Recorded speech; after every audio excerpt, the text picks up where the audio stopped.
Terima kasih Anda masih menyaksikan Gapai Kemuliaan. Kita lanjutkan kembali pembahasan kita bersama Kiai Haji Muhammad Faiz. Nah Kiai, belakangan ini sedang ramai masalah seputar pajak di media sosial. Nah benarkah Kiai pada zaman Rasulullah dan para sahabat itu memang tidak ada pajak sebetulnya Kiai? Jadi kalau bicara soal pajak itu kan sebetulnya kebijakan negara. Di masa Rasulullah Shallallahu Alaihi Wasallam itu kan yang namanya kebijakan fiskal itu ada, APBN itu ada.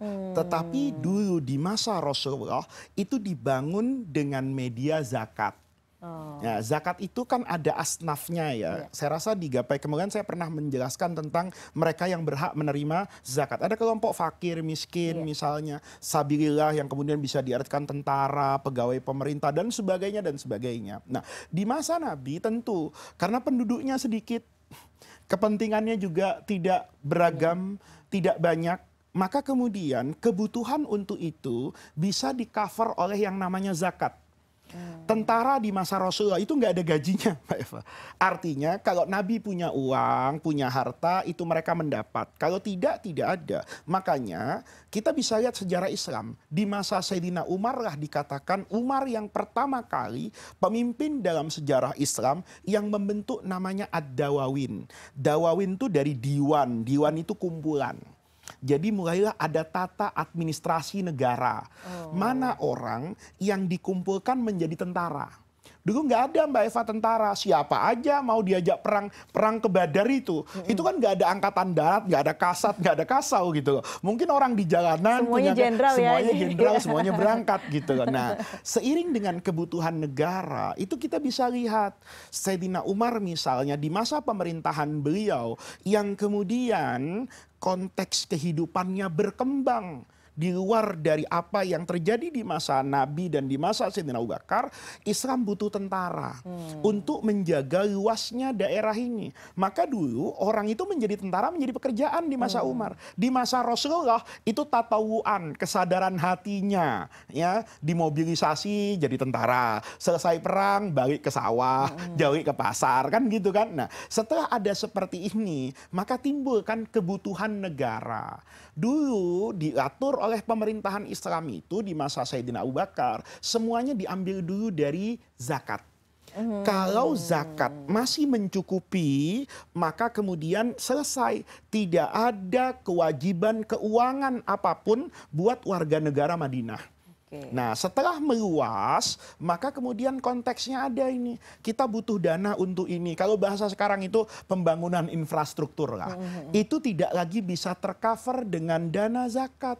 Oleh karena itu diambillah. Cuman kebijakan itu bagus. Misalnya yang diambil itu orang kaya dulu. Yang diambil itu pejabat negara dulu. Jadi kalau misalnya ada pejabat dengan gaji sekian, ketika ada kebutuhan negara maka dia dipotong. Gajimu nggak sekian. Potongan ini kan sebetulnya makna pajak kan gitu. Lah kita sendiri kan di CNN tanda tangan kan ada potongan Mbak Eva, sekian persen. Hanya saja pajak penghasilan itu ada terjadi di masa itu. Potongan-potongan itu kan harus kita kontekstualisasi hari ini. Nah, hanya saja di masa lalu memang kebijakannya itu terasa berkeadilan.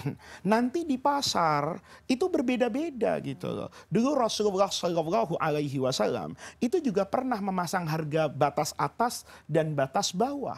Itu terjadi di pasar-pasar Madinah. Ketika dulu pasar-pasar itu naik turunnya itu memang batas kewajaran, itu nggak ada batas atas dan batas bawah. Tetapi kemudian dikasih batasan ketika banyak orang yang tidak sesoleh orang dulu. Ya, misalnya menimbun barang, ya kemudian untuk menaikkan harga, dikasihlah kalau gandum itu paling mahal sekian, paling murah sekian. Nanti untuk melindungi rakyat di dalam negeri Madinah, itu juga ada pajak buat orang yang dari luar. Jadi kayak kita sekarang pajak ekspor dan juga pajak impor. Itu dulu itu ada ya, namanya al-ush, itu banyak sekali ya al-ushr dan sebagainya. Nah, ini permasalahannya adalah Mbak Eva, terjemah yang tidak mewakili pengetahuan yang cukup terkait dengan kebijakan fiskal negara. Memang ada kata-kata dari Rasulullah, la'anallahu shahibal muks. Allah itu al-muksu itu mim, kaf dengan sin, itu diartikan pajak. Tetapi pajak ini di dalam pemahaman banyak ulama, ini yang basisnya kezaliman. Untuk menekan rakyat. Nah gitu loh. Itu yang dilaknat oleh Rasulullah. Tapi pedagang yang ada di pasar, itu juga dikenakan kok dari pajak penjualan barangnya. Makanya dulu aturan itu jelas. Ya, misalnya Nabi itu melarang orang membeli barang di tengah jalan sebelum orang itu masuk ke kota Madinah. Ini kalau disiplin impor.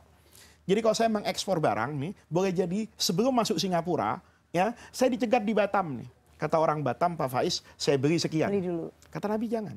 Karena Faiz kan nggak tahu sebetulnya berapa harga yang ada di Singapura. Jangan-jangan ditipu. Atau justru saya yang jahat. Ngelihat dicegat di Batam, berarti orang Singapura butuh banget nih. Saya naikkan, enggak, kata Nabi. Lihat di sana. Nanti di sana, Sayyidina Umar bilang, kalau semuanya nanti dibebaskan dari luar, saya khawatir rakyat saya di pasar ini nanti tidak mendapat perlindungan. Padahal ini adalah orang Madinah.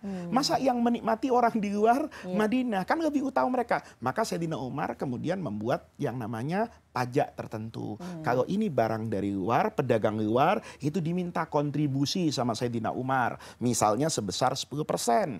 Kalau kemudian orang itu di dalam kota Madinah, di pasar yang sama, kontribusinya diminta 3-4% misalnya. Lah, itu aturannya ada. Jadi sebetulnya aturan pajak itu aturan yang dibolehkan di dalam agama. Tetapi besarannya, objek pajaknya itu yang seringkali tidak berkeadilan. Nah, ini yang harus kita luruskan.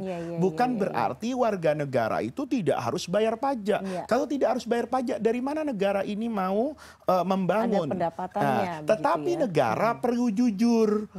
Minyak yang disedot dari bumi Indonesia itu per hari berapa barrel sejatinya, menghasilkan berapa nikel yang ada, misalnya batu bara yang ada, yang lahir dari bumi Indonesia, sebetulnya sudah dibenargunakan enggak? Emas yang ada di Antam misalnya, itu semua terbuka pemerintah. Ketika semuanya terbuka, maka kemudian mengatakan untuk membangun itu ternyata uangnya kurang. Maka pajak diambil. Tapi jangan lupa, kalau satu hari surplus, mestinya pajaknya turun. Nah, ini karena kita tidak pernah merasakan turunnya pajak kan. Kalaupun turun itu hanya dalam kondisi tertentu, sebetulnya untuk mendisiplinkan wajib pajak yang belum ketahuan pajaknya. Tapi apapun, kebijakan negara itu di dalam Islam, itu dikasih rambu satu aja. Tasarruful imam ala ra'iyati manutun bil maslahah. Kebijakan, polisi apapun dari pemerintah terhadap rakyatnya, itu basisnya cuma satu, Mbak Eva. Al-maslahah. Kemaslahatan, kebaikan seluruh rakyat Indonesia, bukan sekelompok rakyat Indonesia. Jadi kalau demi bangsa dan negara, seandainya pajak itu real harus 20%, maka setiap rakyat juga harus menerima.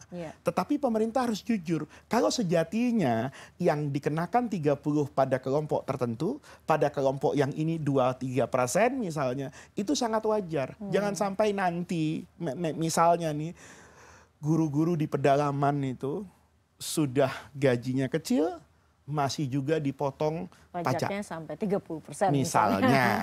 Ya mudah-mudahan tidak ada pemerintah kayak begitu. Nah, kalau itu Mbak Eva, yang kita serang itu kan bukan pajaknya, tapi kebijakan dan kebijaksanaannya.